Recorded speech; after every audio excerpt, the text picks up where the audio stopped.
لفظ فاتحہ جو استعمال ہوتا ہے، اس لفظ فاتحہ کی حقیقت کو آپ پہلے سمجھیے۔ لفظ فاتحہ کا مطلب کیا ہے؟ لفظ فاتحہ کا معنی ہے کہ افتتاح، کسی چیز کی اوپننگ، کسی چیز کی شروعات، کسی چیز کی ابتدا، یہ اس کا لغوی معنی ہے فاتحہ کا۔ اسی لیے قرآن کے 114 سورتوں میں جو سب سے پہلی سورت ہے اس کا نام ہے سورۃ الفاتحہ، یعنی قرآن کی ابتدا اس سورہ کے ذریعے ہو رہی ہے۔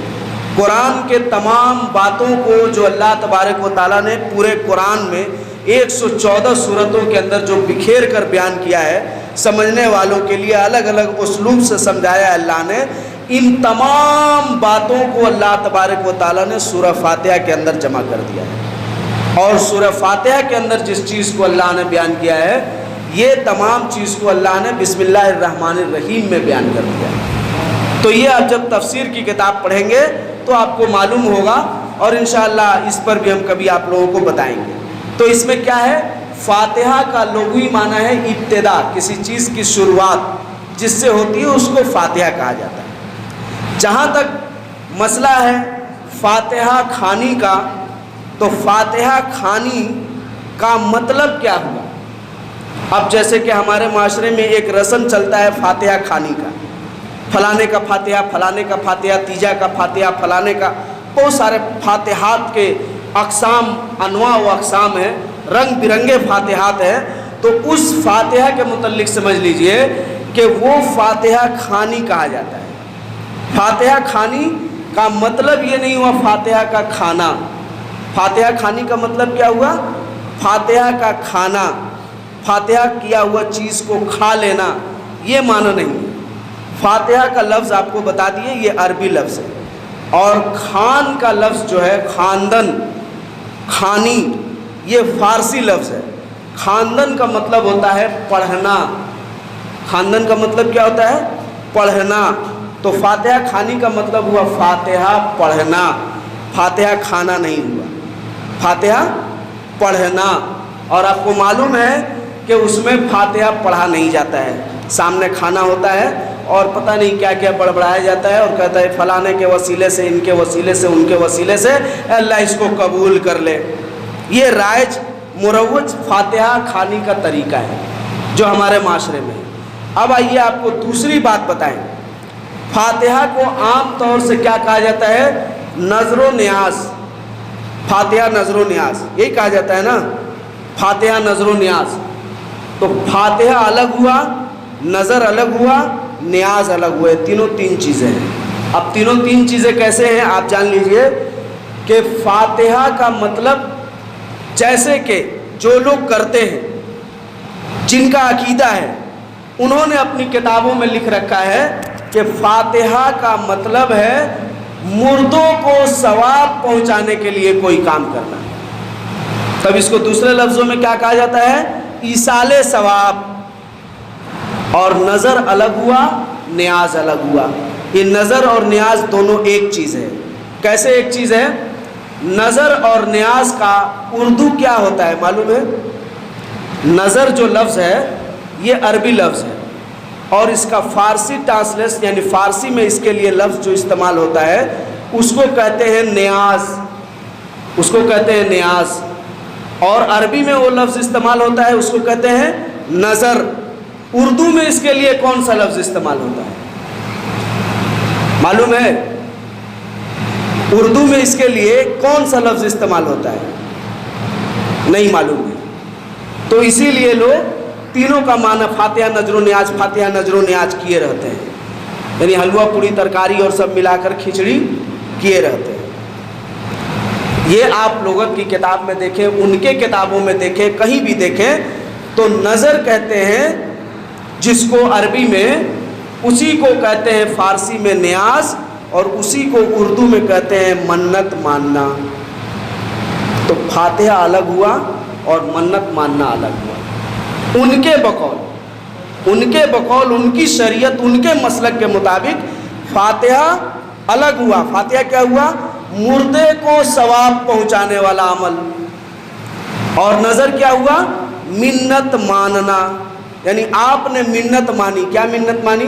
کہ جیسے کہ عام طور سے مانگا جاتا ہے کہ ہماری فلانی چیز ہو گئی نا تو ہم بابا کے اوپر چادر چڑھائیں گے, ہم فلانی چیز ہو گئی نا تو ہم بابا کے لیے یہ کریں گے. یہ ہو گیا منت ماننا, یعنی آپ اس میں اپنی مراد مانگ رہے ہیں, اس میں اپنی مراد مانگ رہے ہیں. اب آئیے شریعت کے آئینے میں جب دیکھیے گا تو ایصال ثواب جو کہا جاتا ہے لفظ یا فاتحہ, شریعت نے اس لفظ کو استعمال نہیں کیا ہے. شریعت نے اس کے لیے کون سا لفظ استعمال کیا ہے؟ صدقہ جاریہ. کہا ہے اپنے مردوں کے لیے صدقہ جاریہ کرو. تو صدقہ جاریہ کی جب بات آپ کریں گے تو اللہ کے رسول نے حدیث کے اندر بیان فرمایا کہ تم اپنے مردوں کے لیے 7 طرح کا صدقہ جاریہ کر سکتے ہو, جس کی تفصیل انشاءاللہ آپ کو بیان کی جائے گی. یہاں وہ ٹاپک نہیں ہے, اس لیے میں آپ کو مختصر بتا دوں کہ اب وہ 7 چیزیں حدیث کے اندر موجود ہیں, جن میں سے 3 بڑی مشہور ہے کہ علم, اولاد صالح, یا آپ نے پیچھے کوئی یعنی یہ کوئی علم کا سکھا کر گیا ہو تو وہ چیز. تو یہ 3 چیزیں. تو اب یہ صدقہ جاریہ ہے, شریعت میں اس کے لیے لفظ صدقہ جاریہ استعمال کیا گیا ہے. اس لیے شریعت جو لفظ استعمال کرے اسی لفظ کو استعمال کرنا بہتر ہے. دوسری چیز ہے وہی نذر اور نیاز, منت. تو اللہ تبارک و تعالیٰ قرآن کے اندر کہہ رہا ہے یوفون بالنذر, ایمان والے وہ ہیں جو اپنی نذروں کو پوری کرتے ہیں. یعنی ایمان والے کون ہیں؟ جو اپنی منت کو پوری کرتے ہیں, جو منت انہوں نے مانا ہے اس کو وہ پورا کرتے ہیں. اب یہاں شریعت کہتی ہے کہ نظر جو ہے یعنی نظر نیاز جس کو ہم کہتے ہیں منت, یہ تمہاری تقدیر کو بدلنے والی نہیں ہے. اللہ کے رسول صلی اللہ علیہ وسلم کی صریح حدیث موجود ہے کہ یہ جو منت ہے یہ تمہارے تقدیر کو نہیں بدلتی ہے, یہ بخیلوں سے مال نکلوانے کا ایک طریقہ ہے. کیا ہے؟ بخیل آدمی ایسے ہوتے ہیں جن کو بڑی پریشانی ہے, بہت کچھ ہے, بتایا جاتا ہے, لیکن تب بھی وہ اللہ کے راہ میں صدقہ نہیں کرنا چاہتے, اللہ کے راہ میں مال خرچ کرنا نہیں چاہتے ہیں. تو ایسے لوگوں کو یہ ایک ڈر دلایا گیا شریعت میں کہ تم اللہ کے راستے میں خرچ کرو. اللہ کے راستے میں خرچ کے علاوہ بھی بہت سارا کام ہے, کسی غریب کو کپڑا پہنا دو, کھانا کھلا دو, اس طرح کے کچھ کام کرو, اللہ تمہاری پریشانی کو دور کر دے گا. تو یہ ہے. اب یہاں بتایا گیا ہے کہ منت جو مانو تو اللہ سے شرطیہ منت نہ مانگو. شرطیہ منت کیا ہے؟ کہ اللہ تو مجھ کو ٹھیک کر دے, یا میرا پھلا کام کر دے, یا مجھے ایک بیٹا دے دے تو میں ایسا کروں گا یا کروں گی. تو یہ مت کہیے, شرط مت لگائیے.